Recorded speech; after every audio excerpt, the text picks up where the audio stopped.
मैं तुम्हें आसमां से मिलने दूंगी अगर तुम आसमां वाला काम मेरे साथ करोगे।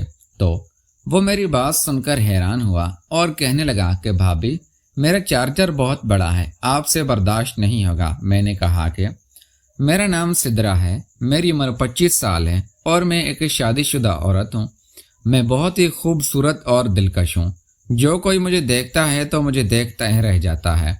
मेरा शोहर भी जवान और खूबसूरत था और वो मेरा बहुत ही ख्याल रखता था।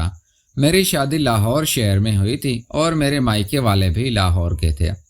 मेरा शोहर एक सरकारी मुलाजिम था। मेरी फैमिली काफ़ी खाते पीते घराने से थी।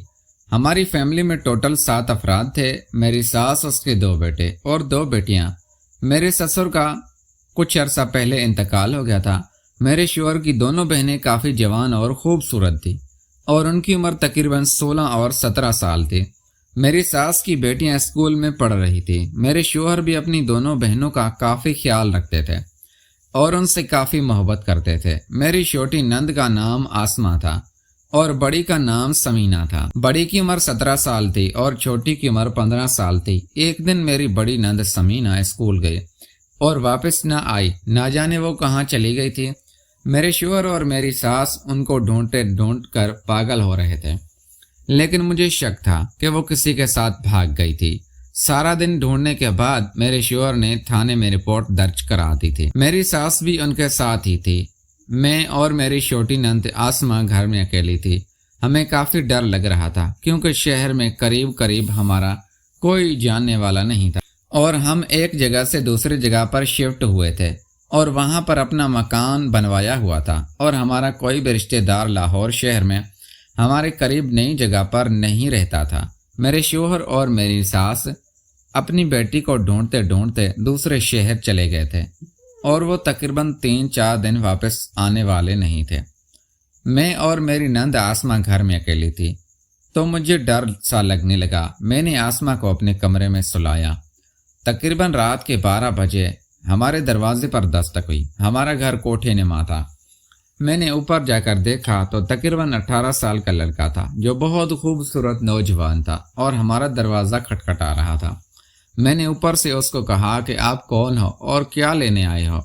वो कहने लगा कि भाभी, 1 मिनट नीचे आकर मेरी बात सुने, क्योंकि रात का वक्त था और वो वहीं पर बाहर से मुझे और कुछ नहीं कहना चाहता था।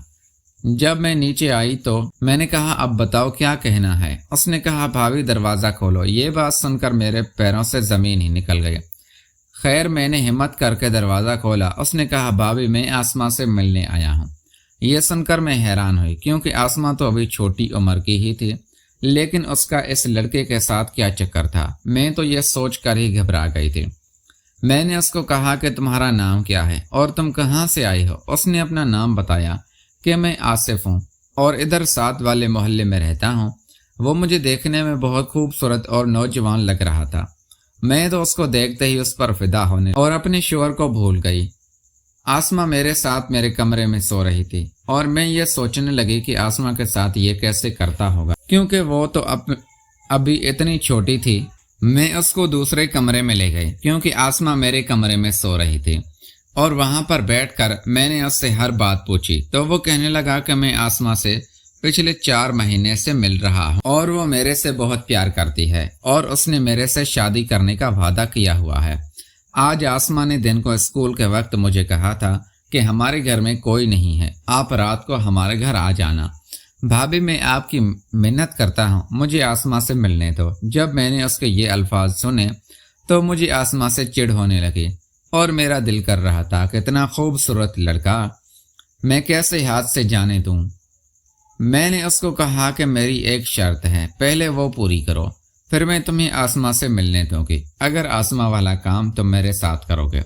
तो वो मेरी बात सुनकर चौंक गया और कहने लगा, भाभी मुझे इतना नहीं पता, बस मैं तो उसके साथ ऐसा कुछ नहीं करता, बस उससे मोहब्बत करता हूँ और ऊपर ऊपर से ही काम चला लेता हूँ। मैंने उसको समझाने की ठान ली थी और उससे कहा कि आज